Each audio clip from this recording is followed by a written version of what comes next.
Eu convido os irmãos a abrirem suas Bíblias lá no livro de Atos dos Apóstolos. Livro de Atos dos Apóstolos.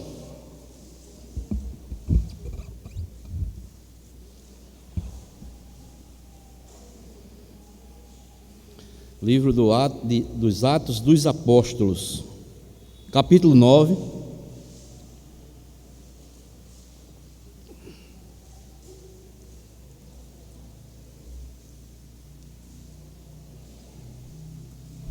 Vamos ler apenas um versículo. Atos dos Apóstolos, capítulo 9, versículo de número 31. Atos dos Apóstolos, capítulo 9, versículo 31. É onde está inserido a mensagem de Deus para as nossas vidas nesta manhã. Que nos diz assim, eu vou ler e os irmãos acompanharão. A igreja, na verdade, tinha paz por toda a Judéia, Galiléia e Samaria, edificando-se e caminhando no temor do Senhor e no conforto do Espírito Santo, crescia em número. Amados irmãos e irmãs, nós sabemos que o livro já está dizendo, né? Os Atos dos Apóstolos.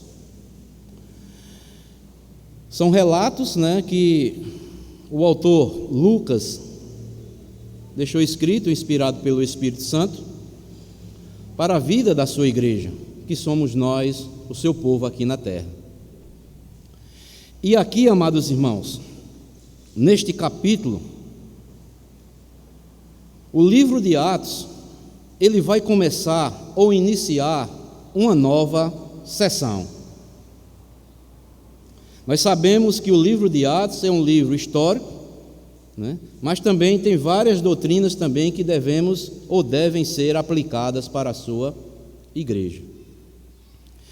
E aqui neste capítulo, entre o capítulo 8 e o capítulo 10, no capítulo 9, o cristianismo vai deixar de ter uma conotação essencialmente judia e vai passar a abrigar gentios no meio dela.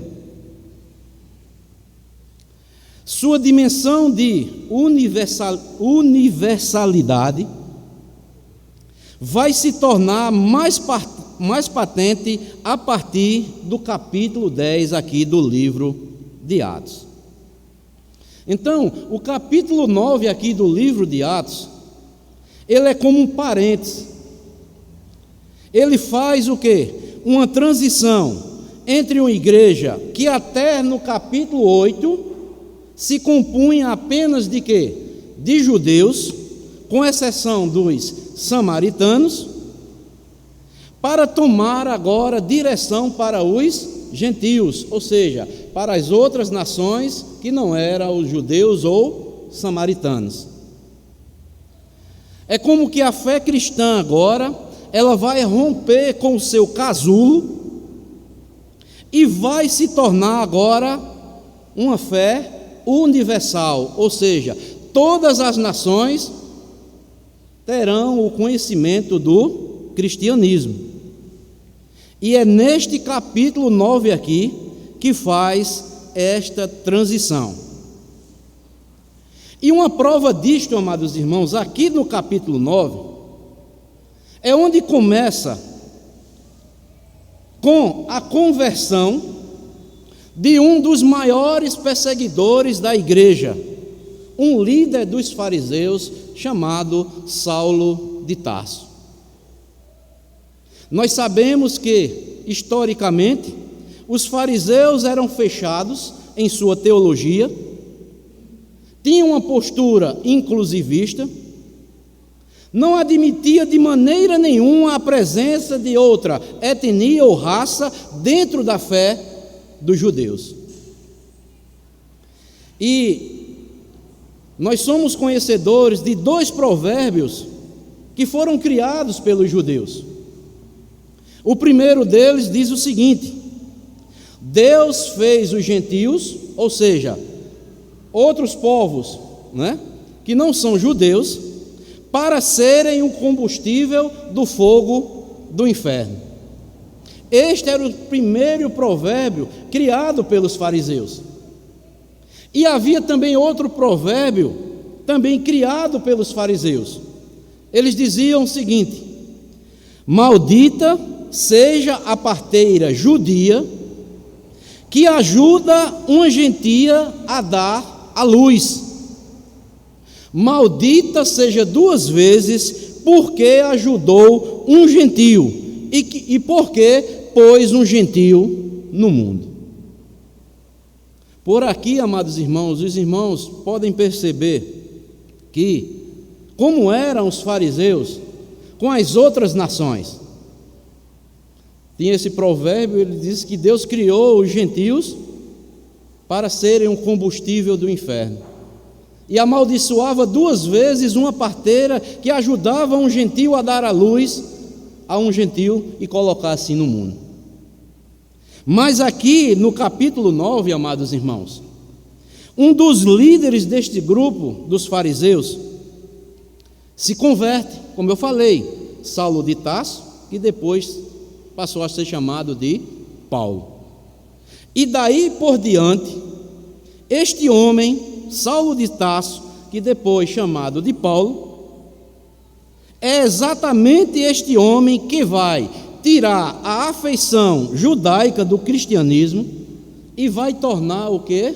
O cristianismo dá uma conotação universal, pois o apóstolo Paulo, ele foi chamado para pregar e levar o evangelho a quem? A outras nações, aos gentios. E no capítulo 10 aqui, se os irmãos depois lerem, a igreja vai passar a receber gentios no seu meio. Vai começar com o Cornélio, e daí por diante a igreja vai começar a ser acrescentado agora povos de outras nações, certo? Então, amados irmãos, por que eu fiz questão de nós fazemos todo este aparato, todo este pano de fundo aqui, o contexto pelo qual está inserida esta passagem bíblica? Aqui nesse versículo, amados irmãos, 31 que nós lemos, né? Lucas, que é o autor do livro de Atos, ele faz uma síntese de tudo o que aconteceu até então, ou havia acontecido com a igreja até aquele momento.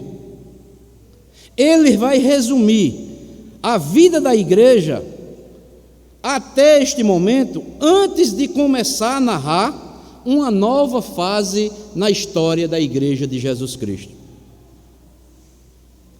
Lucas, aqui neste versículo, ele, antes de olhar para frente, ele olha para trás e diz o que aconteceu, ou como era a igreja até o momento de ser incluído os gentios no seu meio.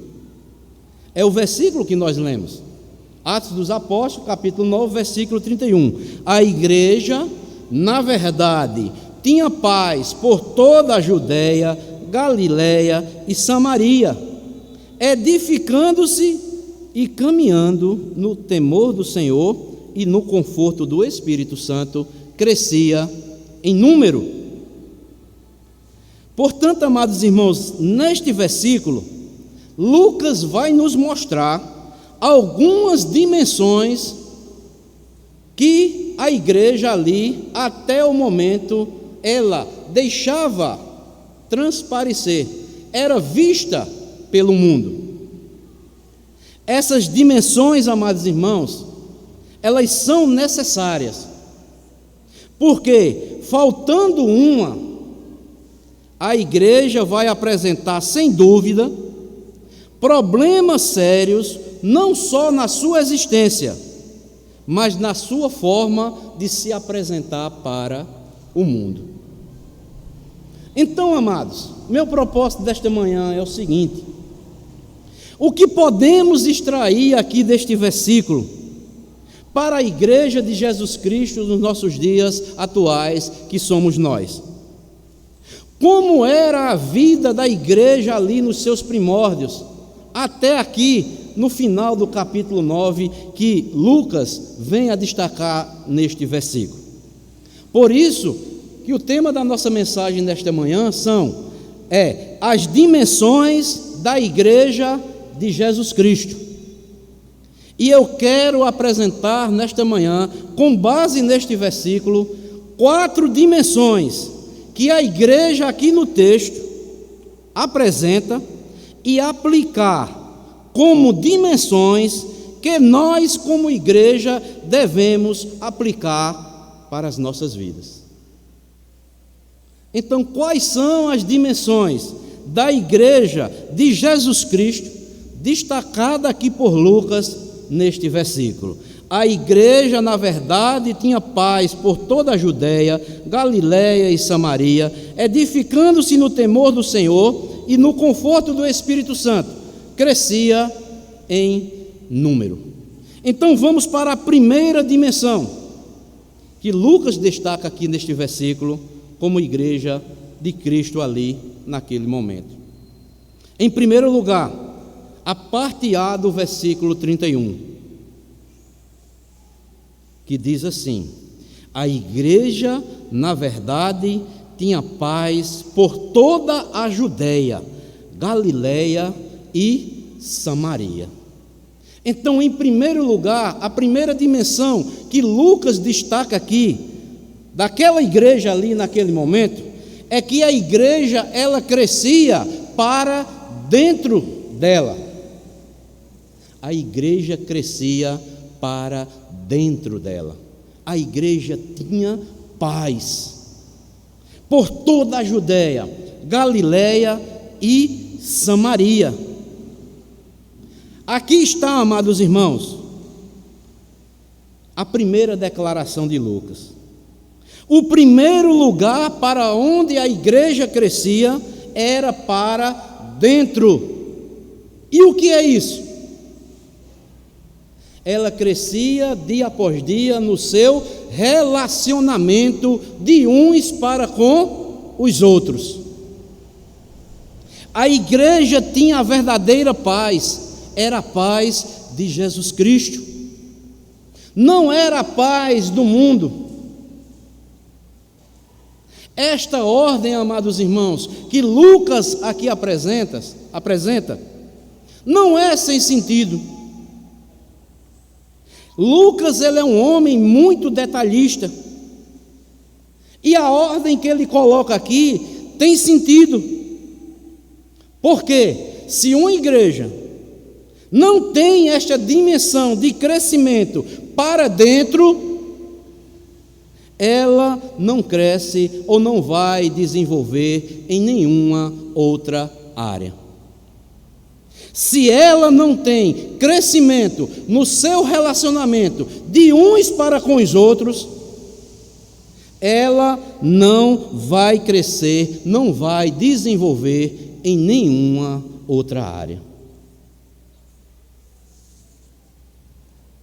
Por que, amados irmãos, eu posso afirmar esta verdade? Jesus disse que uma casa dividida, ela não subsiste.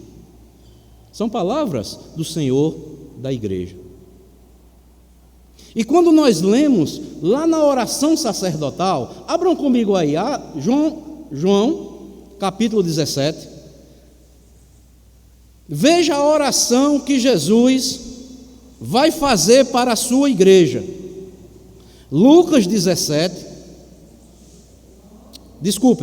João 17, versículo 21 ao versículo 23.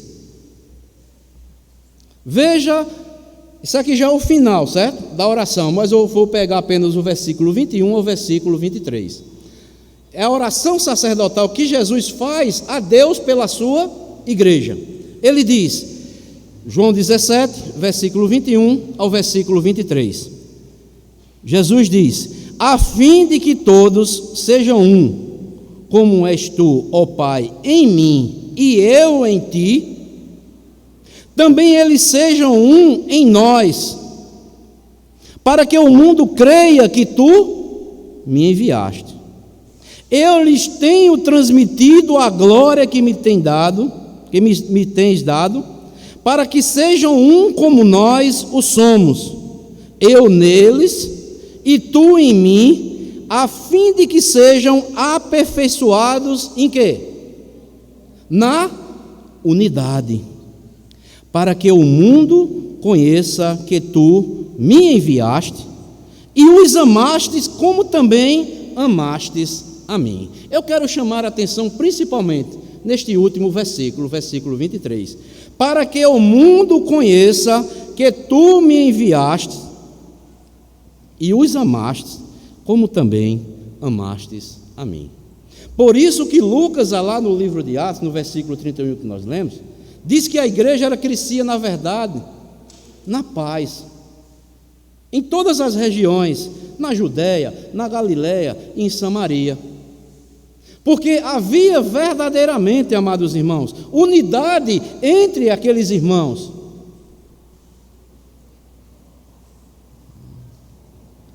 Aí Jesus ora aqui, amados irmãos, dizendo que nós devemos ter um verdadeiro relacionamento de uns para com os outros como igreja.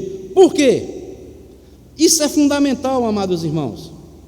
Se o mundo não vê uma igreja unida, crescendo para dentro do seu relacionamento de um para com os outros, ela não crê na autoridade do ministério de Jesus Cristo no meio dela. Para que o mundo conheça que tu me enviastes e os amaste. Amaste quem?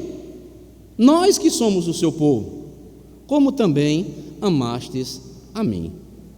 Se o mundo, amados irmãos, não vê uma igreja unida, crescendo para dentro do seu relacionamento, o mundo não vai crer na autoridade e do ministério de Jesus Cristo no meio desta igreja.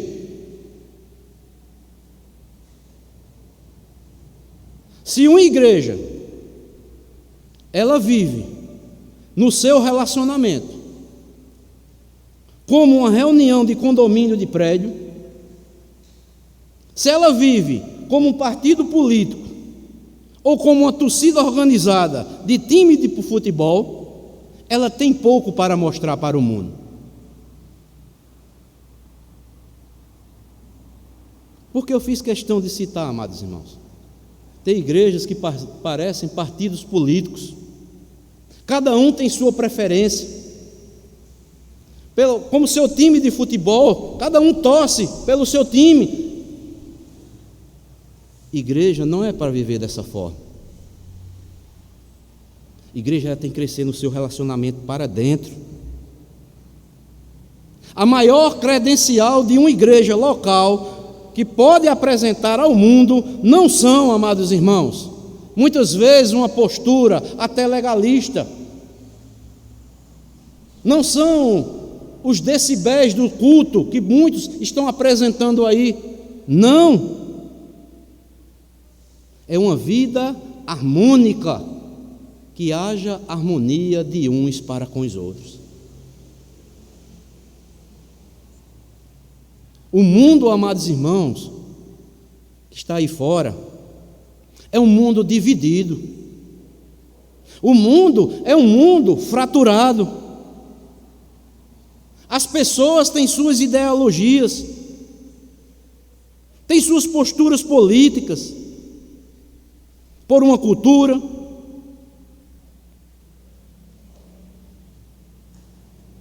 Mas a igreja não deve se comportar assim. Em todas as cartas do Novo Testamento, a igreja é chamada a viver e celebrar a unidade no seu relacionamento. E isso, amados irmãos, não devemos pedir que Ele faça ou gere unidade no nosso meio, porque Cristo já nos fez um só corpo. E o que acontece? É nosso dever manter a unidade que Ele fez. E quando essa unidade não aparece, é porque nós é que estamos quebrando esta unidade. Vocês sabiam disso? Cristo já nos fez um só lá na cruz do Calvário. Quando esta unidade, quando este envolvimento não acontece no meio da igreja, é porque nós é que estamos quebrando. Quando não nos relacionamos como devemos verdadeiramente viver este relacionamento cristão, é porque nós estamos quebrando este relacionamento. Abram comigo aí um texto, carta de Paulo aos Efésios, capítulo 4.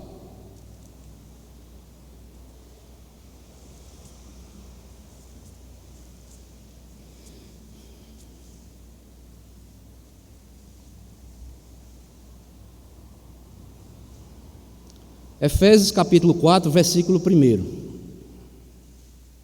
de 1 a 6, que diz assim, eu vou ler, Efésios 4, versículo 1 ao 6, rogo-vos, pois, eu prisioneiro no Senhor, que andeis de modo digno da vocação a que fostes chamados, com toda a humildade e mansidão, com longanimidade, suportando-vos uns aos outros em amor. Ao versículo 3, o que é que diz? Olha, esforçando-vos diligentemente por preservar o quê? A unidade do Espírito Santo no vínculo de quê? Da paz. Por isso que Lucas diz lá que a igreja, ela vivia desta forma, tinha paz, toda a Judéia, Samaria, Galiléia, porque eles se esforçavam para preservar o vínculo da unidade do Espírito Santo. Aí ele vai dizer, há somente um corpo, um só Espírito, como também foste chamado numa só esperança da vossa vocação. Há um só Senhor, uma só fé, um só batismo, um só Deus e Pai de todos, o qual é sobre todos, age por meio de todos e está em todos. Então, amados irmãos, por isso que eu falei anteriormente e disse o seguinte: Deus em Cristo já nos fez um. Se não vivemos essa unidade, este envolvimento, é porque nós é que quebramos. Na verdade, quando Deus em Cristo Jesus converte um pecador, ele já é automaticamente ligado a este corpo. E devemos o quê? Preservar esta unidade, este envolvimento de uns para com os outros. Paulo foi um homem que teve muitos problemas com as igrejas. Quando ele chega lá em Coríntios, no capítulo 1 de 1 Coríntios, do versículo 1 a 17, eu vou ler só apenas um versículo. Versículo 11, ele diz: ouço falar pelos da casa de Cloé que há contenda entre vós. E que contenda é esta que Paulo falava? Porque na igreja de Corinto havia vários partidos dentro da igreja. Estavam disputando. Uns diziam, eu sou de Paulo. Outros diziam, eu sou de Apolo. Outros diziam, eu sou de Cefas. E outros diziam, eu sou de Cristo. E Paulo diz, que partidos são esses que vocês estão criando? Acaso Paulo, Pedro ou qualquer outro é alguma coisa? Não somos servos de um só Senhor? Então, amados irmãos, eu quero chamar a atenção aqui, principalmente do versículo 11, de que Paulo fala: ouço falar pelos da casa de Cloé que há contendas entre vós. A palavra contenda, aqui no original no grego, significa fratura. Ele mostra a igreja como um corpo, só que quando o corpo está fraturado, ela não anda bem.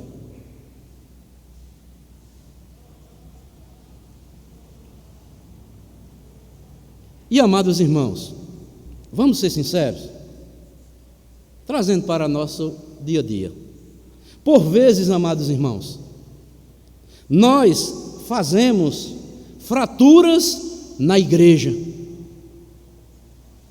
Como? Com atitude, com postura, com incompreensão, com desentendimento que fomos feitos apenas e que precisamos manter esta unidade e crescer para dentro, com os nossos relacionamentos de uns para com os outros. E aqui, amados irmãos, eu vou chamar a atenção numa coisa. É preciso enfatizar bem este ponto, porque muitas pessoas confundem implicância com santidade. E acham que, já viu aquelas pessoas emburradas? Você olha para aquela pessoa como um crente, ou como uma crente, está emburrada, mal-humorada, porque acham que quanto mais emburrada, mais mal-humorada, ela vai demonstrar que é uma pessoa que está vivendo em santidade de vida. Não. Mas santidade de vida não é isto.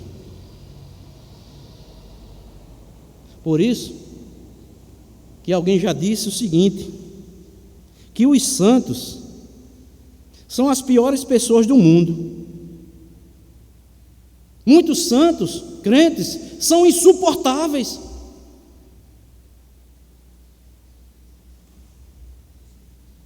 Tem pessoas que acham que viver uma vida de santidade é ter aquela postura seca, fria, emburrada, mal-humorada, uma cara fechada. Não é isso não, irmãos. Santidade não é isso não.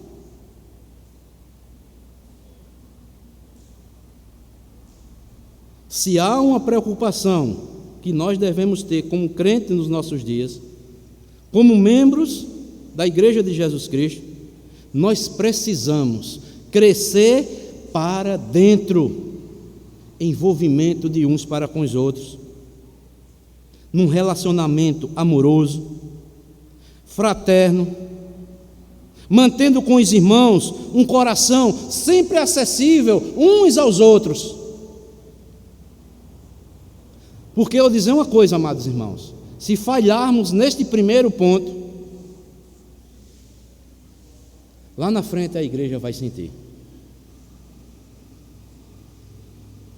Devemos crescer para dentro, no nosso relacionamento de uns para com os outros. Foi isso que Lucas destacou aqui no versículo 31 do capítulo 9 de Atos. A igreja, na verdade, tinha paz, eles desfrutavam mesmo da paz de Cristo, preservando o vínculo do Espírito Santo, como Paulo diz lá em Efésios, por toda a Judéia, Galileia e Samaria.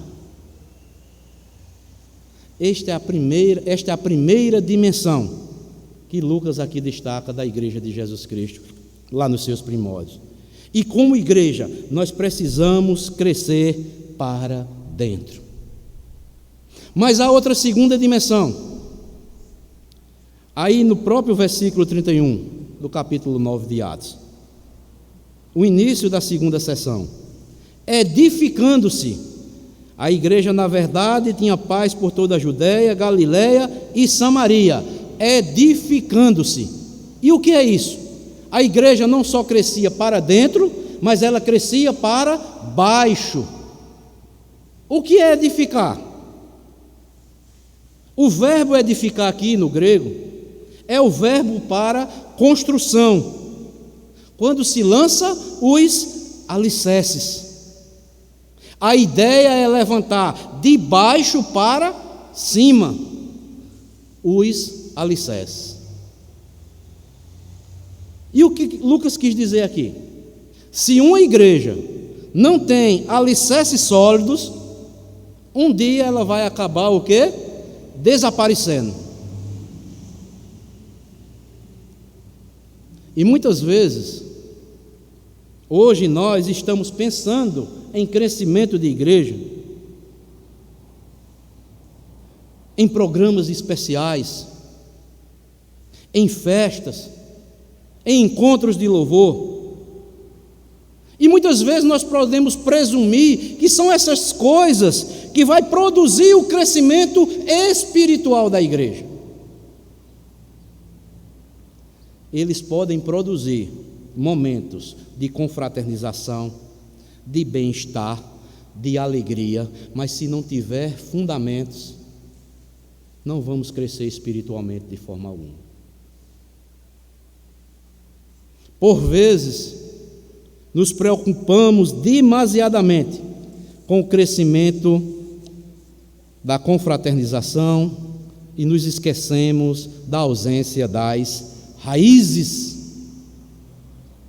Aí você pode estar pensando, mas pastor Valdes, o senhor é contra momentos de confraternização, de louvor? Eu não sou contra não, certo? Eu quero mostrar aqui uma coisa interessante.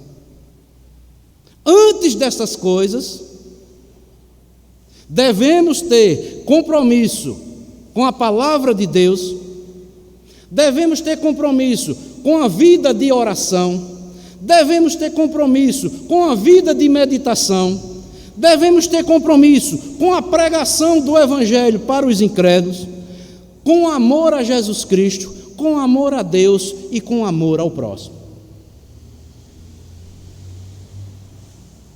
A igreja edificava-se, ela tinha o crescimento porque tinha raízes.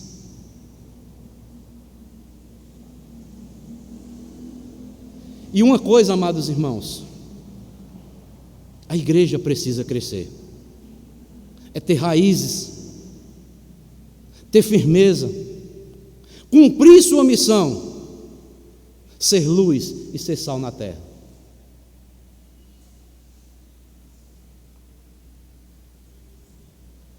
Aí eu pergunto, amados irmãos, como eu falei, eu não sou contra encontros, confraternizações, festas comemorativas na igreja. Não pense isso de mim não, mas eu estou mostrando que nunca devemos esquecer das nossas raízes. Antes de todas as coisas, vem o nosso compromisso como cristãos.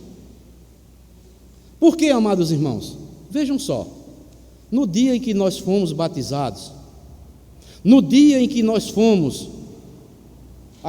viemos aqui à frente, fomos batizados, fomos recebidos como membros, nós fizemos um voto ao Senhor da igreja, de termos compromisso com a sua palavra, de termos compromisso com a vida de meditação, com a vida de oração, com os trabalhos da igreja, mas muitas vezes não acontece isso na minha e na sua vida.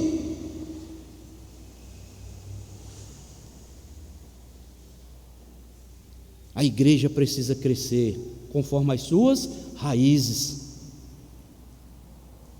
Tem que ter profundidade.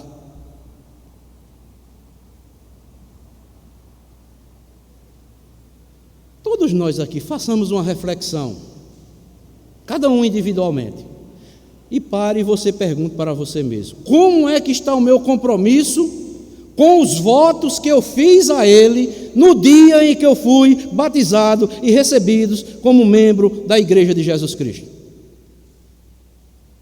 Não me diga não. Então a igreja, ela se edificava.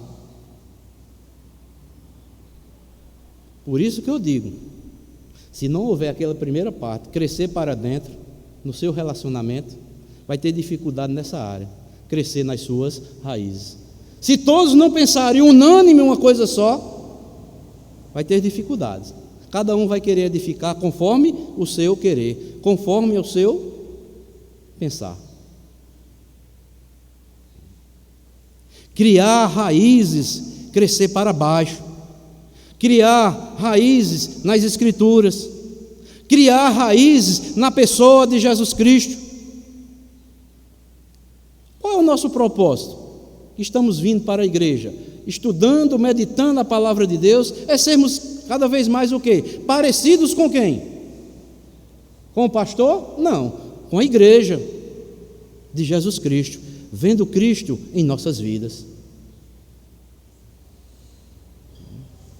Raízes na Bíblia, raízes no Salvador, raízes na história. Vemos os nossos antepassados, como era que eles viviam. Porque quem não conhece a história, amados irmãos, quem não conhece o seu passado, não consegue explicar o seu presente e não vai conseguir rumo ao futuro que venha glorificar a Deus. Mas uma coisa interessante, amados irmãos, quem conhece o futuro, as suas raízes, ele nunca vai deixar de continuar sendo edificado nessas raízes. Precisamos crescer para dentro, precisamos crescer para baixo. E qual a terceira dimensão que Lucas vai aqui destacar no texto? A continuação. A igreja, na verdade, tinha paz por toda a Judéia, Galiléia e Samaria, edificando-se e o quê? E caminhando no temor do Senhor. A terceira dimensão. A igreja crescia para cima, para dentro, para baixo e para cima, no temor do Senhor. Temor do Senhor não é ter medo de Deus. Não é que a igreja deve viver apavorada diante de Deus. Não é isso. É uma expressão aqui que designa a seriedade que devemos ter diante de Deus. Uma atitude de respeito, de reverência ao Senhor da igreja. Podemos definir o seguinte: uma conduta espiritual correta e aprovada por Deus. Isso é que é viver no temor do Senhor. É uma atitude espiritual correta e aprovada por Deus. Porque, amados irmãos, nós vivemos em tempo de muita leviandade.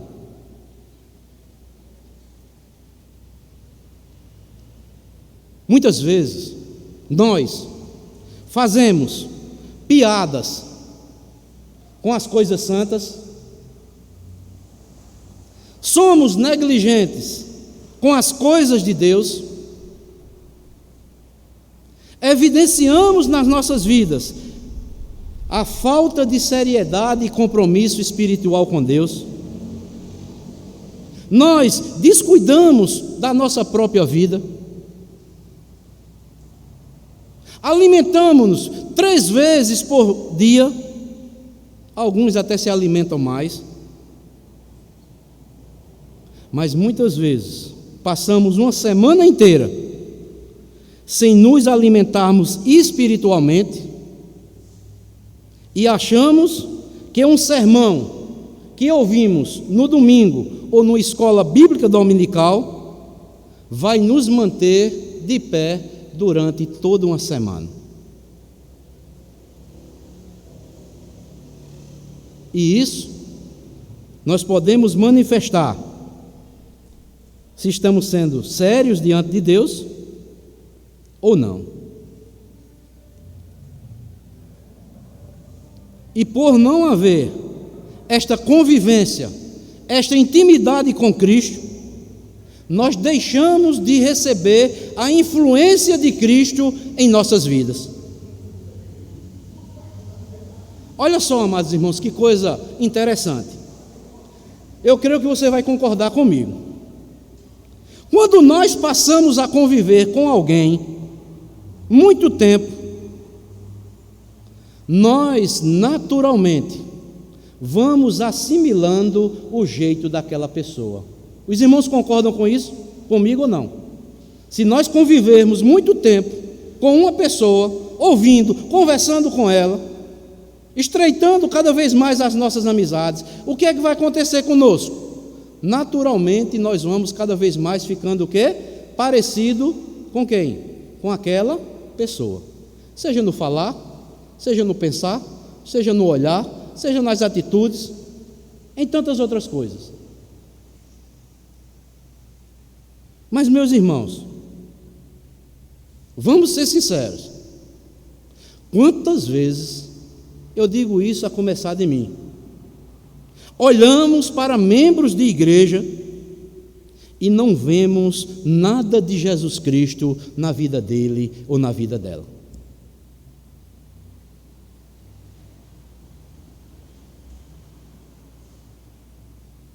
Muitas vezes, olhamos para membros de igreja e não vemos nada de Jesus Cristo na vida dele ou na vida dela. E o que é isso? Falta de convivência dia a dia com Jesus Cristo.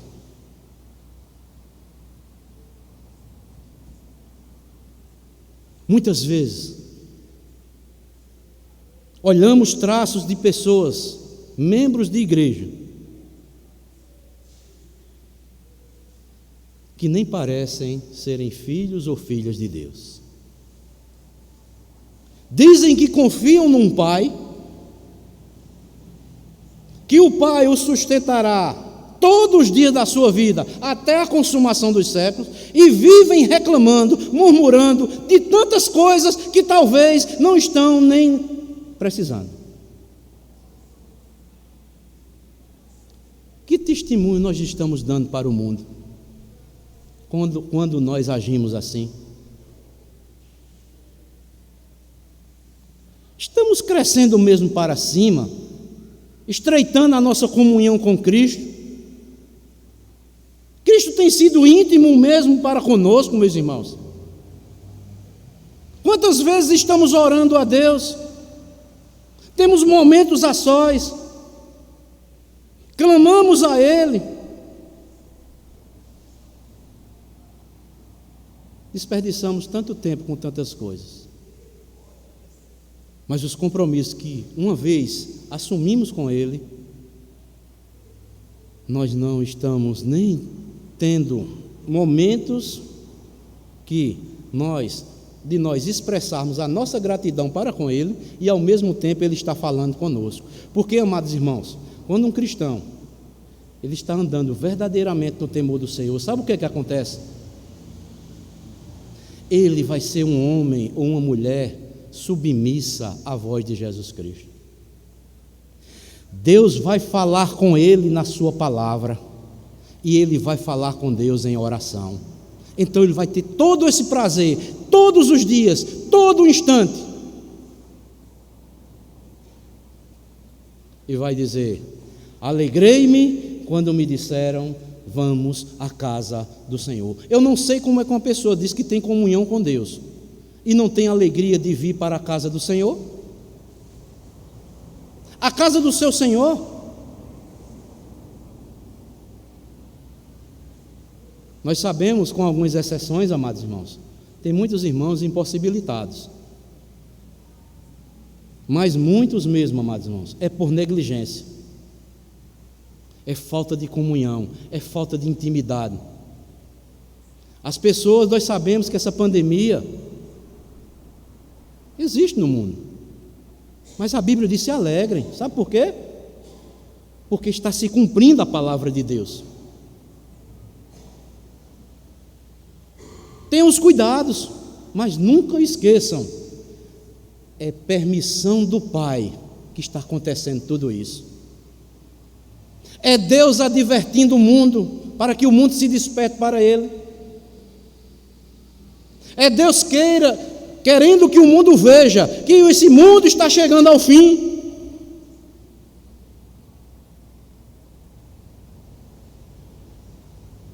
E eu vou dizer uma coisa aqui, meus amados irmãos: a igreja é o único lugar onde menos nós somos contaminados. Viu? A igreja, todo mundo se assiou hoje, vem tudo limpinho ou não vem? Uma roupa nova. Quando eu digo roupa nova, é roupa limpa. Não precisa ser uma roupa, você vai comprar uma roupa, não. Roupa limpa.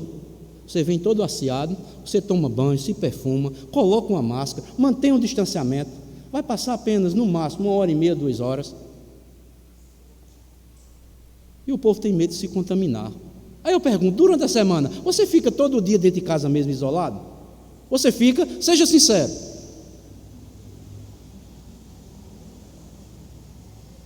estou dizendo que é para você ficar não, viu? Sabemos que nós não suportamos viver muito tempo dentro de casa. Saímos para o que é necessário. Mas uma coisa mais necessária, amados irmãos, é nós estarmos unidos na casa de Deus.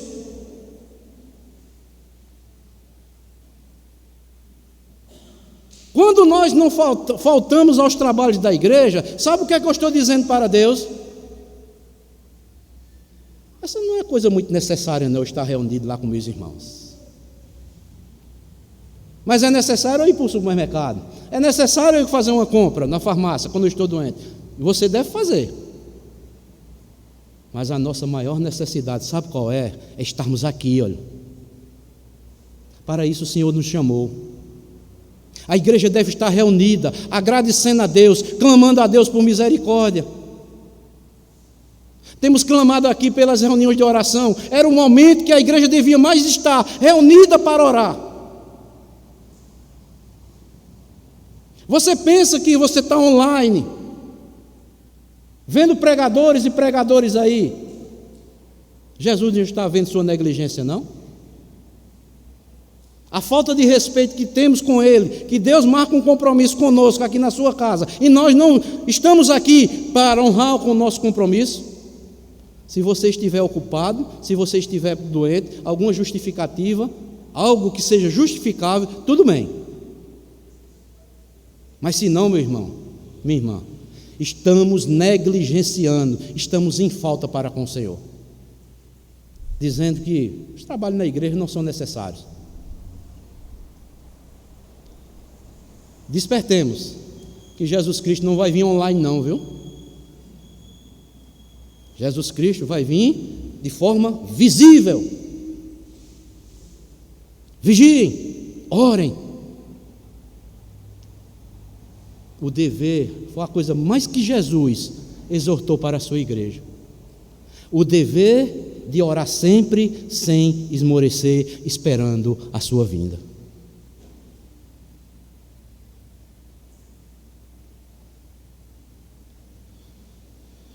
Por isso que Paulo diz, lá em Efésios capítulo 3, 12 a 17, Paulo usou estas figuras: tirar a roupa velha, revesti-vos, pois, como eleitos de Deus. E o que é isso? Tirem a roupagem velha, rapaz. Se vistam agora da nova roupagem. Mas muitos, amados meus, como eu falei, parecem que nem cristãos são.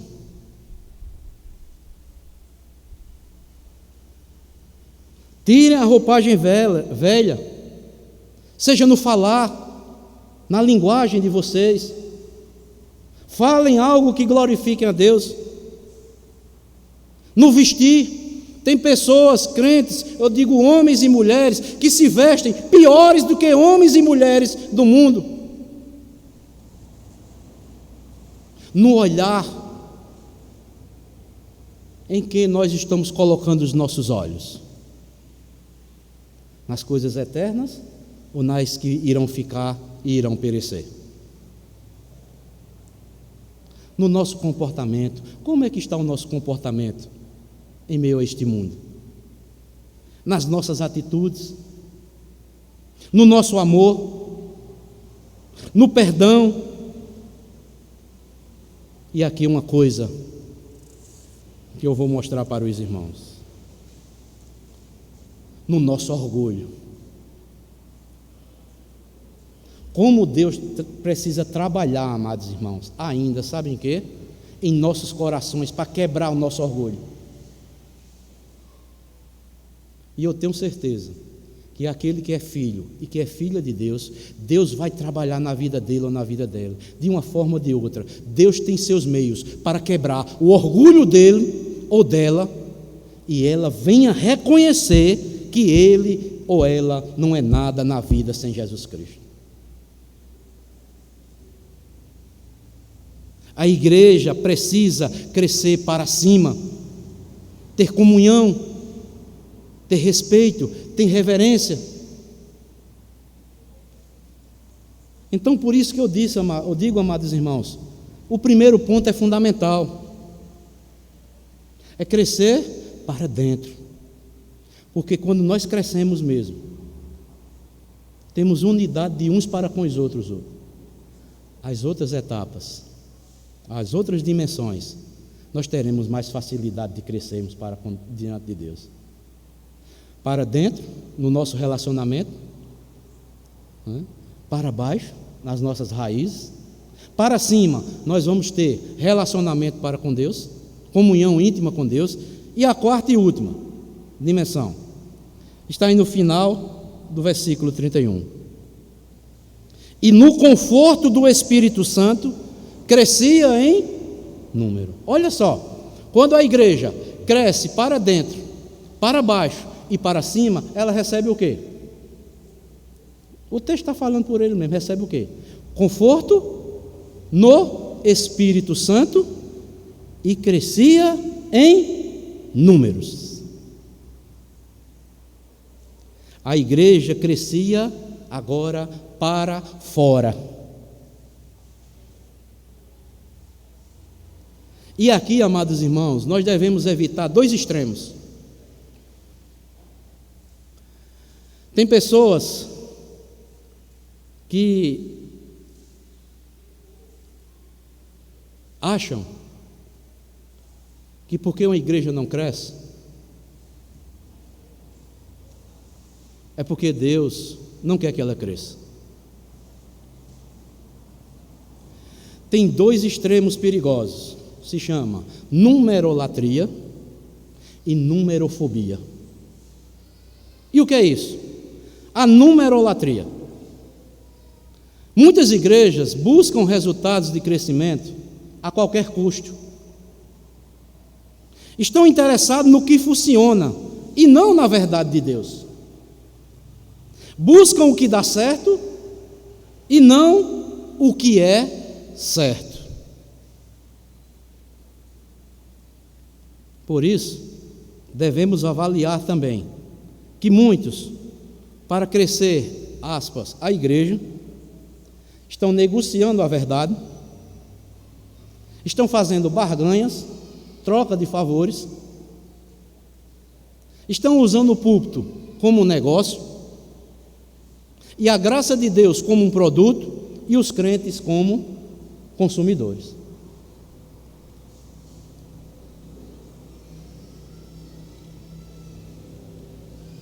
E uma coisa, amados irmãos, nem todo crescimento significa salvação de almas.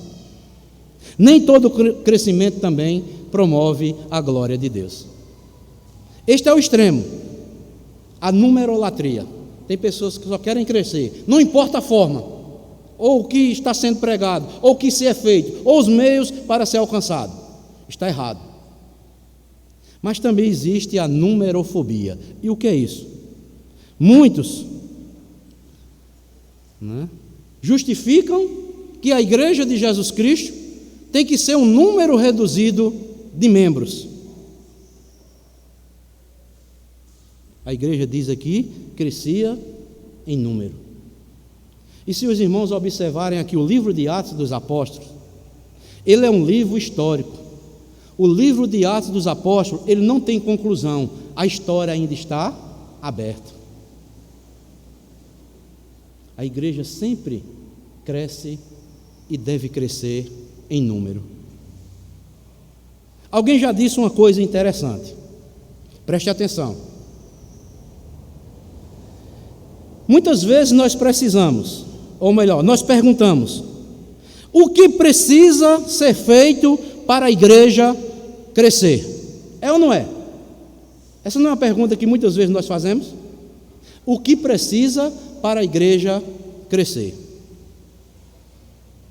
Mas esse comentarista bíblico diz, sabe o quê? Antes disso, nós devemos perguntar, sabe o quê? O que está impedindo a igreja de crescer? Não é o que precisa ser feito para a igreja crescer, mas o que está impedindo da igreja crescer. Jesus quer que sua igreja desenvolva. Se lembra dos 3 pontos? Estamos crescendo para dentro? Estamos tendo raízes mesmo? Estamos crescendo para cima? O que é que está acontecendo porque a igreja não está crescendo, desenvolvendo seus trabalhos? É isso que nós devemos perguntar. O que está impedindo da igreja crescer? Não o que deve ser feito para a igreja crescer. Sabe por quê, amados irmãos? Pastor Rubens já falou aqui. Porque a igreja é um organismo vivo ou morto? É um organismo vivo ou morto? Vivo. E se ele está vivo, ela é o corpo de Cristo, e esse organismo vivo vai crescer naturalmente. Você, quando está com o seu corpo sadio, ele desenvolve naturalmente ou não? Vai desenvolver. Agora, o crescimento da igreja é um resultado do seu estilo de vida. Precisamos, amados, estar atentos. Por quê? Qualidade vai gerar também quantidade. Não há qualidade estéril. Se eu faço parte de um organismo vivo, eu digo e creio que está vivo, e por que ele não está desenvolvendo?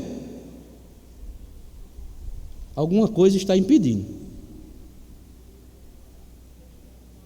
Se tiver qualidade, vai gerar quantidade. Os irmãos concordam comigo ou não? O crescimento de membros na igreja é consequência natural, sabe de quê? Da vida da igreja. E quando nós vamos para o Novo Testamento, o Novo Testamento só usa 3 vezes a palavra evangelista. Ou seja, para a igreja primitiva, não havia necessidade de uma classe de pessoas especiais. Mas a igreja como um todo compartilhava o evangelho. A igreja precisa dessa dimensão de crescimento, crescer também para fora. Mas temos que também crescer as 3 outras dimensões anteriores. Ela cresce para fora quando cresce para dentro. Porque ninguém se interessa por uma comunidade que vive, sabe o quê? Acomodada. Se alguém chegar na nossa igreja, ver a igreja toda acomodada, alguém vai se interessar? E eu lendo um artigo, esse artigo dizia que certa vez, uma senhora questionada por um cristão, e essa igreja vivia com tantos problemas, esse membro dessa igreja foi convidar essa senhora para ir para a igreja. E essa senhora responde o seguinte, a senhora disse: para ir na igreja, brigar, eu vou ficar brigando com meu marido em casa, que é mais cômodo. Para que eu vou lá, se a igreja não tem nada para me dar?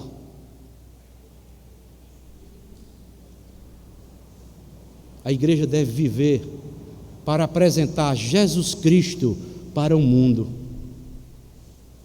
Tem que mostrar o evangelho, que são as boas novas de salvação.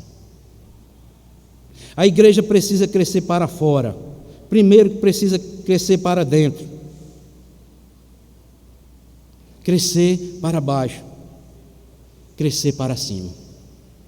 E assim, naturalmente, ela vai crescer para fora. Então, amados irmãos,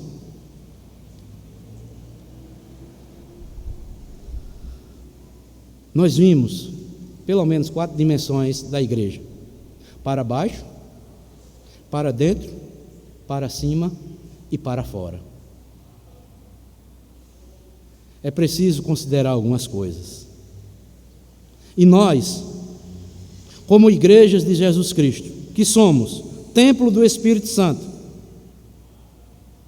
vamos viver, amados irmãos, estas 4 dimensões. Não fique apenas criticando a igreja.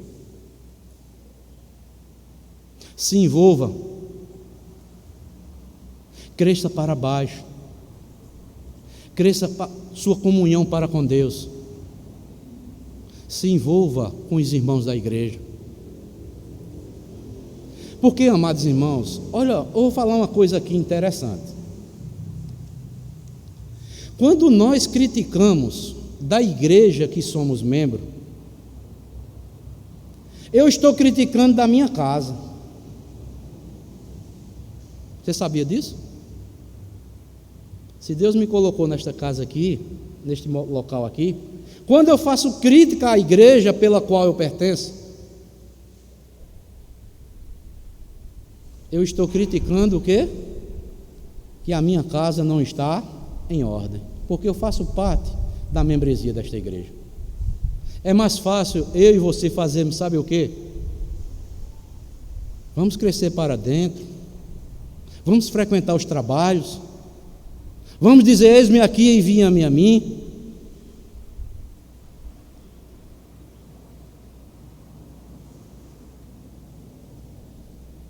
Eu devo ser responsável pela casa que eu frequento. Se eu digo: minha casa está bagunçada, sabe o que é que vai acontecer? Eu estou fazendo a bagunça também com eles. Porque todos são meus irmãos. Todos pertencem à mesma casa. Em vez de críticos, nós devemos, sabe o quê? Colocar o ombro embaixo da carga e fazermos a igreja crescer nessas 4 dimensões: para dentro, para baixo, para cima e para fora. E aqui eu quero fazer 4 aplicações finais, com base nessas 4 dimensões. Primeiro, amados irmãos, cresçamos para dentro. Vou fazer algumas perguntas aqui. Eu próprio vou estar me incluindo, viu, meus irmãos? Há algum irmão que nós temos alguma mágoa ou algum ressentimento? Se tiver, meu irmão, minha irmã, desfaça isso. Uma casa dividida não vai subsistir. Tiremos as raízes de amargura, que no dizer de Hebreus, brota e vai contaminar todo o ambiente. Pense no Senhor da igreja, que é Jesus. Ele está vendo todas as coisas. Se tem alguma mágoa de alguém ou qualquer outro ressentimento, se reconcilie com seu irmão, faça as pazes. Senão vai contaminar muitas e muitos outros. Cresçamos para dentro, na convivência, na unidade. Cresçamos também para baixo. Busquemos profundidade e consistência em nossas vidas cristãs. Cresçamos para cima. Busquemos comunhão com Deus, um relacionamento sério com Deus, um relacionamento profundo, um relacionamento leal com Jesus Cristo. E cresçamos para fora. Sejamos uma testemunha do Evangelho de Jesus Cristo onde nós estivermos.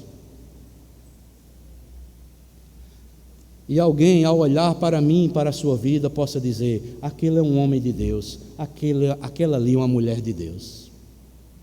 Como está escrito em várias passagens da Bíblia. 4 dimensões do crescimento da igreja: para dentro, para baixo, para cima e para fora. Precisamos crescer nessas 4 dimensões. E fica aqui um desafio para todos nós nesta manhã: que cada um que compõe esta igreja local, e aqueles também que nos acompanham pelos canais da igreja aí online. Resolva crescer, se envolva para dentro da obra de Deus, cresça nas raízes da palavra de Deus, aumente sua comunhão com Deus e testemunhe como um verdadeiro servo e serva de Deus todos os dias da sua vida. A igreja, na verdade, tinha paz por toda a Judéia, Galiléia e Samaria, edificando-se e caminhando no temor do Senhor e no conforto do Espírito Santo, crescia em número. Amados irmãos, eu preparando aqui essa mensagem, ao olhar esse texto, eu digo: meu Deus, que os teus olhos possam ver estas quatro dimensões na vida da igreja pelo qual eu sou membro ali nas Malvinas. É uma responsabilidade conjunta de todos nós, de uns para com os outros. Então, amados, esta é a mensagem que eu trouxe para as nossas vidas nesta manhã, e que Deus abençoe a todos nós que somos igreja, e venhamos desenvolver aquilo que o Senhor entregou em nossas mãos. Nós muitas vezes cantamos, né?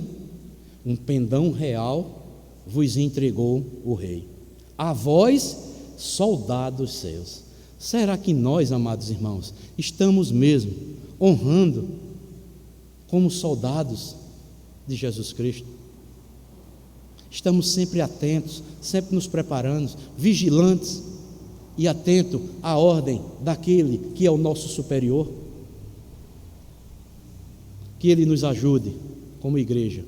Como eu disse anteriormente, unir em um só corpo Ele já fez. Agora, como Paulo disse aos Efésios, devemos nos esforçar diligentemente no vínculo do Espírito, que já habita em cada um de nós. Por isso que Paulo começa lá em Efésios 4, 39, rogo-vos pelas misericórdias de Deus, amados. Sabe o que é que Paulo roga? Sabe o que quer dizer ali? Paulo está clamando, está suplicando à igreja que eles deviam batalhar unanimemente para que mantivessem o quê? A unidade, o vínculo da paz, o vínculo do Espírito Santo de uns para com os outros. Então, amados, que Deus nos abençoe, Deus nos fortaleça, e que a honra e a glória seja dada ao senhorio de Cristo Jesus, nosso Senhor e o nosso Salvador. Amém.